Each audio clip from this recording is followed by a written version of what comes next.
Everyone, once again welcome back to my YouTube channel. My name is Bhavna Bisht और आज के इस वीडियो में हम कंटिन्यू करने वाले हैं बीए प्रोग्राम का पोल साइंस का चैप्टर नंबर 1। चैप्टर नंबर 1 के हम कुछ टॉपिक्स को पढ़ चुके हैं, तो आज की वीडियो होने वाली है पार्ट नंबर 3। तो अगर आप पार्ट नंबर 3 की वीडियो को देख रहे हैं तो मेक श्योर कि आपने पार्ट 1 एंड पार्ट 2 उनको भी देखा हो, क्योंकि अगर आप स्टार्टिंग के कंसेप्ट को समझेंगे तभी आपको ये कंसेप्ट भी समझ में आएगा। तो आज हम बात करने वाले हैं अपना कंसेप्ट जो है मार्क्सिस्ट व्यू। इससे पहले हमने लिबरल व्यू को अंडरस्टैंड किया। आई होप कि आपको समझ में आ गया होगा। आज हम बात करेंगे मार्क्सिस्ट व्यू की। बेसिकली इस चैप्टर में हम क्या पढ़ रहे हैं? इस चैप्टर में हम ये पढ़ रहे हैं कि पॉलिटिक्स क्या है और पॉलिटिक्स को देखने के कौन कौन से व्यूज़ हैं। Liberal view, Marxist view, communitarian views, Greek view. तो मतलब ऐसे हमने बहुत सारे व्यूज़ पढ़ चुके हैं, आगे भी हमारे बहुत सारे व्यूज़ ऐसे आने वाले हैं। सबसे इम्पॉर्टेंट व्यू जो है वो है मार्क्सिस्ट व्यू। अब मार्क्सिस्ट व्यू दिया था कार्ल मार्क्स ने। आई होप कि आप सब इनको जानते होंगे। कार्ल मार्क्स हमने अपनी क्लास 11th क्लास 12th में भी इस फिलोसोफर का नाम सुना हुआ है।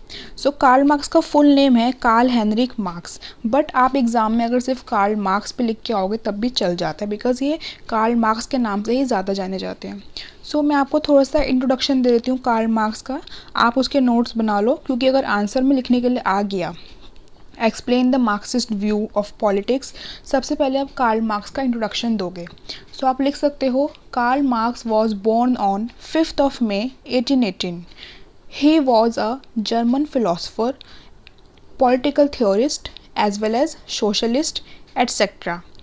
कार्ल मार्क्स फिलोसफर थे जर्मन के, ही बिलोंग्स टू जर्मन, और वो पॉलिटिकल थियरिस्ट भी थे, सोशलिस्ट भी थे, और ना जाने वो और क्या क्या भी थे। Okay, he is widely known as father of Marxism. तो कार्ल मार्क्स को हम फादर ऑफ मार्क्सिज्म के तौर पे जानते हैं। मैं आपको क्यों बता रही हूँ? क्योंकि आपको पता लग जाए कि कार्ल मार्क्स बेसिकली थे कौन। अब आपको पता लग गया कि he was the father of Marxism. आपको ये पता लग गया होगा कि अब मार्क्सिस्ट की थ्योरी भी इन्होंने ही प्रपोज की थी। He worked primarily in the realm of political philosophy and was a famous advocate for communism. और ये कम्युनिज्म जो आइडियोलॉजी होती है उसके भी एक बहुत अच्छे एडवोकेट थे। ये था इंट्रोडक्शन ऑफ कार्ल मार्क्स। अब हम रीड करेंगे कि इसमें क्या लिखा हुआ है। Karl Heinrich Marx was an immensely influential philosopher of German. ये हम पढ़ चुके हैं कि he was a philosopher of German. अब पॉलिटिकल इकोनॉमिक्स भी थे, सोशलिस्ट रिवॉल्यूशनरीज भी थे। ये तो सिर्फ कार्ल मार्क्स के बारे में ही है, आप उसको देख सकते हो। While marks addressed a wide range of issues, he is most famous for his analysis of political history in terms of class struggle. देखो, जैसे कार्ल मार्क्स थे, जॉन लॉक थे, थॉमस हॉब्स थे, ये सारे फिलोसफर्स थे। तो इन फिलोसफर्स ने ना सोसाइटीज़ में जो इश्यूज़ रेज होते थे उनके ऊपर इन लोगों ने क्वेश्चंस करना, थ्योरीज प्रिपेयर करना शुरू कर दिया था। कार्ल मार्क्स ने भी अपनी एक इशू के ऊपर अपनी थ्योरी को प्रपोज करना चाहा, वो थी मार्क्सिज्म। उन्होंने जो बेसिकली अपना वो किया था वो था क्लास स्ट्रगल। क्लास स्ट्रगल्स अभी आप आगे पढ़ोगे शॉर्ट में। अब मैं आपको बता देती हूँ कि क्लास स्ट्रगल क्या होता है। देखो, क्लास आपको पता है क्या होती है? क्लास होती है डिवीज़न। सोसाइटी में जो डिवीज़न होती है between the rich and poor people, वो होती है क्लास। लाइक कोई इंसान रिच पीपल है, ठीक है, एंड कोई पुअर पर्सन है, ठीक है। एक रिच पर्सन है और एक पुअर पर्सन है, तो उनके बीच में क्लास अपना आप डेवलप हो जाती है। स्ट्रगल आपको पता है स्ट्रगल क्या होता है? झेलना किसी चीज़ को, ठीक है। तो मतलब इन्होंने ये बात की गई थी कि सोसाइटी में जो ऐसे क्लास डिविजन्स हैं ना, on the basis of money, resources. अब आप भी अपनी सोसाइटी में देखते हो, हर कोई पर्सन एक ही क्लास का नहीं होता। यहाँ पे क्लास का मतलब वो नहीं है जो स्कूल में क्लासेस पढ़ते थे हम, first second third. No, class का मतलब सोसाइटी की जो क्लासेस हैं, लाइक कोई अमीर है, कोई गरीब है, कोई मिडिल क्लास है। तो कार्ल मार्क्स ने यही कहा था कि जो सोसाइटी में जितनी भी ये चीज़ें होती हैं, जितने भी इश्यूज़ रेज होते हैं, वो सिर्फ क्लास डिवीज़न की वजह से होते हैं। इसको भी आप रीड करोगे आगे। उन्होंने बोला था summed up in the opening line of introduction to communist manifesto. इनकी एक बुक थी कम्युनिस्ट मैनिफेस्टो, उसमें इन्होंने ये लाइन दी थी, अपनी ओपनिंग लाइन, जिसको होता है ना, जैसे हम कोई मैगजीन लिखते हैं, कोई रिपोर्ट लिखते हैं, तो हमारी उसमें ओपनिंग लाइन होती है। कहते हैं ना, ओपनिंग लाइन काफ़ी ज़्यादा अच्छी होनी चाहिए ताकि जो रीडर है उसको पढ़ने में मज़ा आए। तो कार्ल मार्क्स की बुक थी कम्युनिस्ट मैनिफेस्टो, उसमें उन्होंने अपनी ओपनिंग लाइन की थी, the history of all hitherto existing society is the history of class struggle. उन्होंने बोला सोसाइटी में अभी तक जितनी भी हिस्ट्री हो चुकी है सोसाइटी में, वो सिर्फ क्लास स्ट्रगल की वजह से ही हुई है। ओके, मार्क्स, अब यहाँ से हम रीड करेंगे। Marxism philosophy propounds a different view of human nature that hinges on Marx's view of human nature. According to Marxism thought, existence precedes consciousness, and who a person is determined by where and when he is. तो बोलते हैं कि society में कौन person कैसा है, क्या है, वो इसके ऊपर डिपेंड करता है कि वो इंसान कहाँ पे है और वो कैसा है और वो कब है। Social context takes precedence over innate behaviour और in other words one of the main feature of human. ये तो सिर्फ फीचर्स बताए हुए हैं, मेन हम सिर्फ टॉपिक्स के ऊपर अपना करेंगे। यहाँ से हम देखेंगे, marks did not believe that all people work the same way. Marks इस चीज़ को नहीं मानते थे कि सारे जो लोग हैं वो एक ही तरह काम करते हैं, और उनका जो वे ऑफ डूइंग सम, जो उनका एक तरीका है किसी काम को करने का, वे ऑफ वर्क, हर पीपल का डिफरेंट है। और that how one work is entirely personal and individual. Instead he argue that work is a social activity. उन्होंने बोला वर्क जो है वो सोशल एक्टिविटी है, and that the conditions and forms under the through which people work are socially determined and change over time. So इन्होंने बोला है Karl Marx ने कि वर्क एक सोशल एक्टिविटी है, एंड जो कंडीशंस हैं, जो फॉर्म्स है, उसके पीपल जो काम कर रहे हैं वो टाइम के साथ साथ चेंज होती रहती है। Marks analysis of history is based a distinction between means of production. So means of production आपने इकोनॉमिक्स में भी रीड किया होगा अपनी क्लास 11th and 12th में। मीन्स ऑफ प्रोडक्शन होते हैं land, labour, capital, entrepreneurship such as land, natural resources, technology that are necessary for the production of material good। तो मार्क्स ने बोला कि जो सोसाइटी में डिस्टिंक्शन है ना, वो मीन्स ऑफ प्रोडक्शन के बीच में है, जो कि अब मीन्स ऑफ प्रोडक्शन क्या है, that are necessary for the production of material goods and the relationship in the process of production।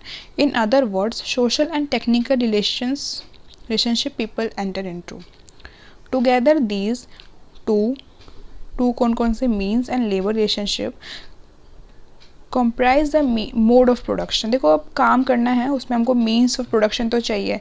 Means of production उसके पास होंगे जो रिच पीपल होगा। मीन्स ऑफ प्रोडक्शन क्या हो गया, लैंड, नेचुरल रिसोर्सेज, टेक्नोलॉजी।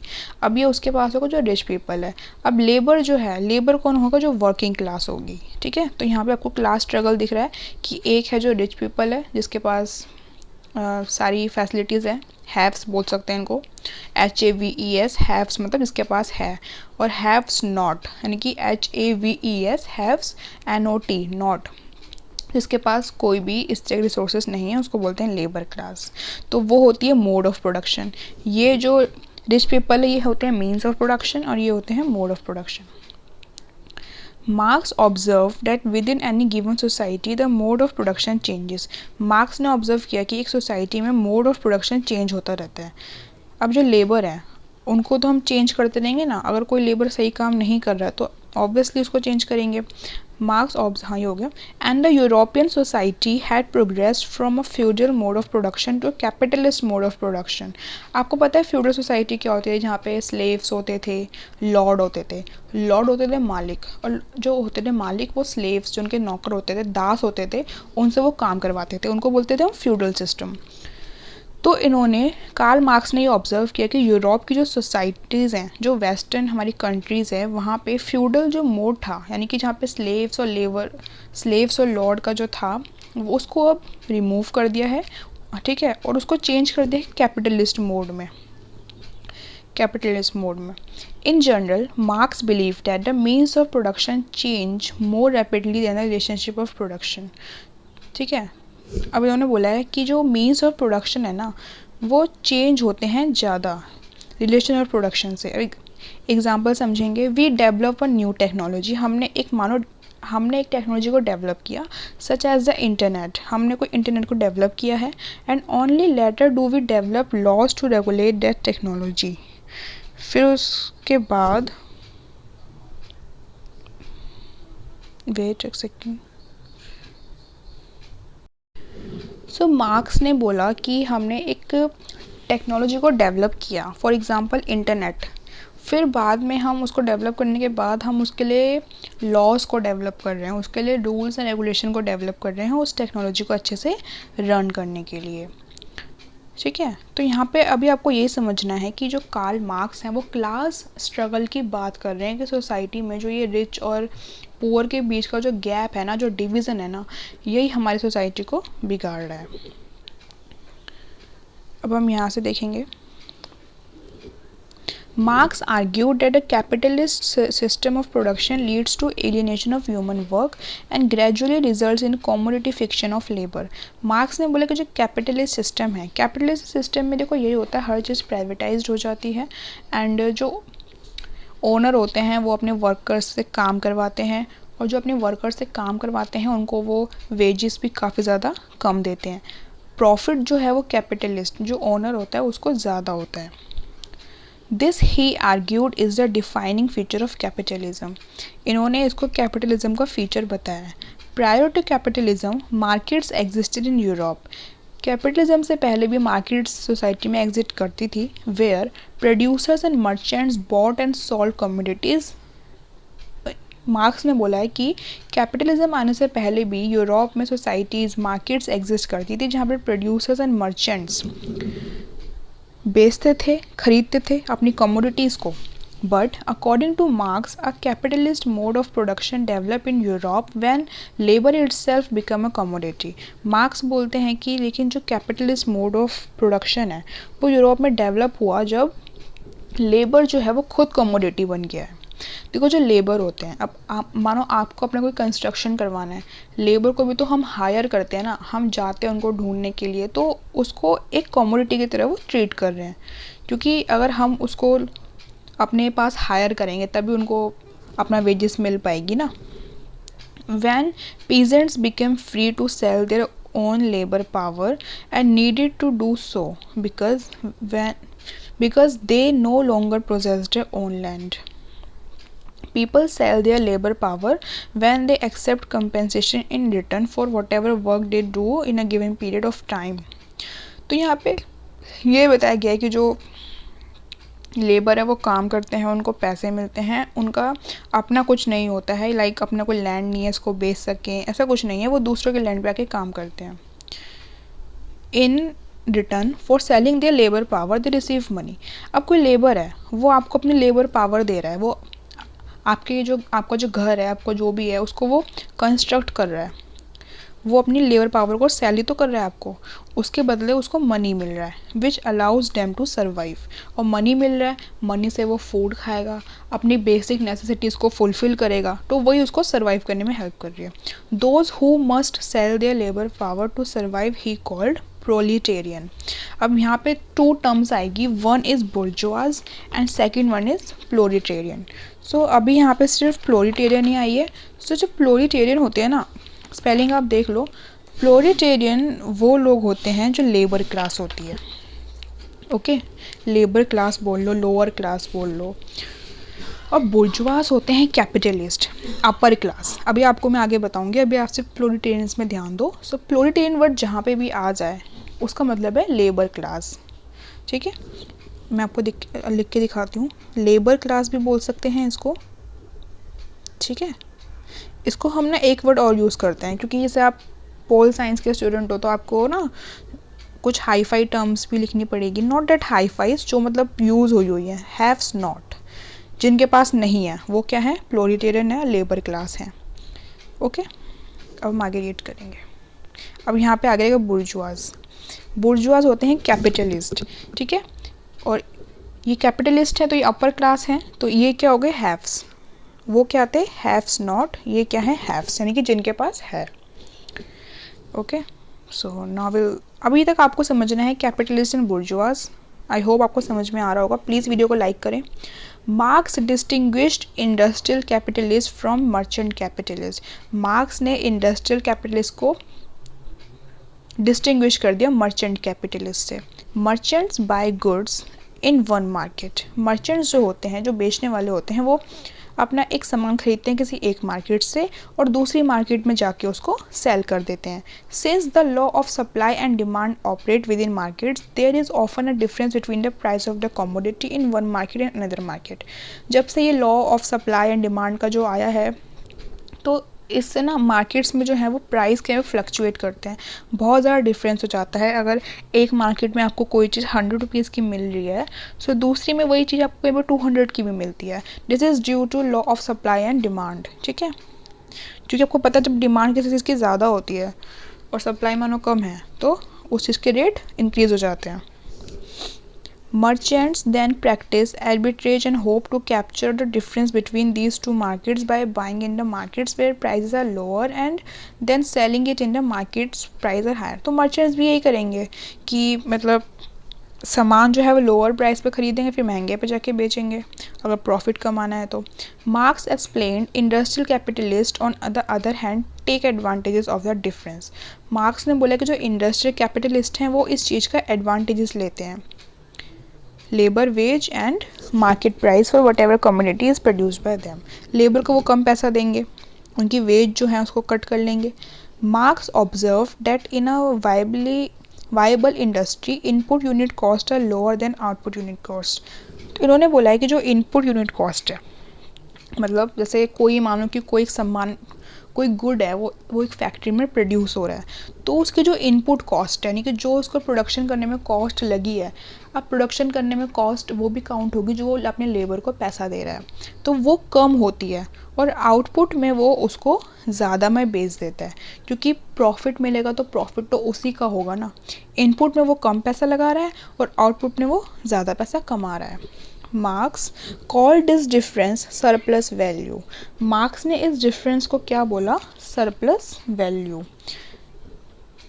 थोड़ा सा सरप्लस वैल्यू को अगर आपको समझना है तो I have my notes. Karl Marx developed the theory of surplus value to explain the exploitation in the capitalist society. This theory is taken from Theory of Labor Value by David Ricardo. Okay, so theory of surplus is basically talks about how rich people exploit poor or labor class. It means कि theory of surplus ये बात करती है कि जो rich people हैं वो society में poor people को, लेबर पीपल को, लेबर क्लास को कैसे एक्सप्लॉइट करते हैं। The rich section of society are becoming rich. जो रिच पीपल हैं वो रिच बनते जा रहे हैं अपने प्रॉफिट कर करके, और जो पुअर पीपल है उनकी वो वेजेस को कम कर दे रहे हैं और वो उससे भी ज़्यादा गरीब और एक्सप्लॉइट होते जा रहे हैं। तो इसको बोलते हैं theory of surplus value. I hope आपको समझ में आ गया होगा। इसमें ना कुछ ज़्यादा ही बड़ा आपको दे रखा है, उसमें बीच में ना मतलब समझाने के जो मेन कंसेप्ट होते हैं ना वो बहुत ज़्यादा कम होते हैं। कोई नहीं। The capitalist mode of production initially creates ट्रेमेंडस growth because the capitalist can and has an, ये हम इतना रीड नहीं करेंगे बिकॉज इतना कुछ काम का है नहीं यहाँ। जो मेन है मैं आपको वो बता देती हूँ जो आपके एग्जाम पॉइंट ऑफ व्यू से इम्पॉर्टेंट है। This is important. So Marxian view of politics is based on the fundamental social relationship between the rich and poorer work class। तो बताए कि जो मार्क्सिस्ट जो व्यू है पॉलिटिक्स का, जिसको भी हम समझ रहे थे, वो यहाँ पे एंड होता है अब। तो उसमें हमने यही समझा कि जो बेसिक सोशल रिलेशनशिप है जो rich and poor work class के बीच में, वो हमने यहाँ पे समझा है। जो रिच पीपल है वो due to class struggle, main जो वर्ड है क्लास स्ट्रगल, आपको लिख के आना है एग्जाम में। सोसाइटी में क्लास डिवीज़न है, उस क्लास डिवीज़न की वजह से दो ग्रुप्स हैं, रिच एंड पुअर। रिच को हम क्या बोलते हैं? बुर्जुआज, अभी हमने ऊपर रीड किया। एंड जो होता है पुअर उसको बोलते हैं प्रोलिटेरिएट। इसको आप याद रखना, एग्ज़ाम में आपको ये टर्म्स यूज़ करनी है, ओके, तभी आपको मार्क्स अच्छे मिलेंगे। तो ये जो दो सोसाइटी के डिवीज़न हैं, इनकी वजह से ही हमारी सोसाइटी में ये सारे के सारे जितने भी बोल सकते हो डिफरेंस हैं ये सब आ रहे हैं। सो मार्क्स बोलते हैं कि सोसाइटी में क्लास डिवीज़न होना ही नहीं चाहिए, क्योंकि ये सब कैपिटलिज्म को बढ़ावा दे रहा है और जो बेचारे वर्कर क्लास है, लेबर क्लास है, उनको कोई प्रॉफिट नहीं हो रहा है। Thus, politics is an expression of the fundamental class conflict leading to class struggle for overthrowing the control over society, economy, state and even religion by the upper class who control mode of production। So यहाँ पे लिखा है कि class जो struggle है, जो class division है, वो क्लास कॉन्फ्लिक्ट को लीड कर रही है। क्योंकि जो जिनके पास पावर है, जो अपर क्लास है, वो मोड्स और प्रोडक्शन को कंट्रोल करना चाहते हैं और सोसाइटी को, स्टेट को अपने अकॉर्डिंग रन करना चाहते हैं। सो ये था मार्क्सिस्ट व्यू। अब यहाँ पे आपका है कॉमन गुड व्यू, इसको हम समझ लेते हैं। और common good view is not much important. There is a way of looking at politics which view the purpose of politics to be the pursuit of the common good. देखो common good क्या होता है कि मतलब same समान, ठीक है। The problem of course is no two people can most of the time agrees on what constitutes the common good. It is suggested that when individuals live together in a society, तो ये यहाँ पे कहा जाता है कि जब कोई लोग सोसाइटी में एक साथ रहते हैं, their common lives create common interest. उनका जो कॉमन का लाइफ का इंटरेस्ट है वो कॉमन इंटरेस्ट क्रिएट करते हैं, ठीक है, which constitutes a common good and the pursuit of these common interest in a job of politics. और जो ये कॉमन इंटरेस्ट की जो है चीज़, वो जॉब ऑफ पॉलिटिक्स है। The idea of politics as common good is very old. तो और जो कॉमन गुड की जो पॉलिटिक्स है ये बहुत ज़्यादा पुरानी है। Plato and Aristotle in the Greek city states, the political theologist of the middle edges, the utilitarian philosophers like Bentham, Mills, Marx on socialists, that positive liberals like Green, Lasky, even the thoughts of Gandhiji in India, all fundamentally propose a notion of politics for the common good, but of course they have differed on what constitutes a common good। तो यहाँ कुछ बताया नहीं गया, बस ये कि common good क्या है। कॉमन गुड का देखो समान, मतलब एक चीज़ है, अगर सबको सोसाइटी में सेम चीज़ मिले, कॉमन गुड मिले, ऐसा नहीं कि आपको ज़्यादा मिल रहा है मुझे कम मिल रहा है, नो, ये कुछ समझने का नहीं है इतना। ये ग्रीक, अब इसको ना ये थोड़ा शॉर्ट में था, इसके भी नोशंस हैं, इसके भी व्यूज़ हैं, इसको हम पढ़ेंगे नेक्स्ट वीडियो में। And I think next video में ये चैप्टर हम कंप्लीट कर देंगे। हाँ, ये कंप्लीट हो जाएगा नेक्स्ट वीडियो में। फिर हम पढ़ेंगे अपना नेक्स्ट, नहीं तो नेक्स्ट में तो हो ही जाएगा, कि थोड़ा सा बड़ा लग रहा है मुझे अभी भी ये। हाँ, आई थिंक इसके ऊपर 2 वीडियोस और बनेंगी, फिर हम चैप्टर नंबर 2 पे आ जाएंगे, जो कि आपका लास्ट चैप्टर है। ओके, सो प्लीज़ आप वीडियो को लाइक करें, अपने फ्रेंड्स को भी शेयर करें। कोई भी डाउट है आप मुझे पूछ लेना कमेंट करके। अब हम मिलेंगे अपनी नेक्स्ट वीडियो में, तब तक के लिए टेक केयर, बाय बाय।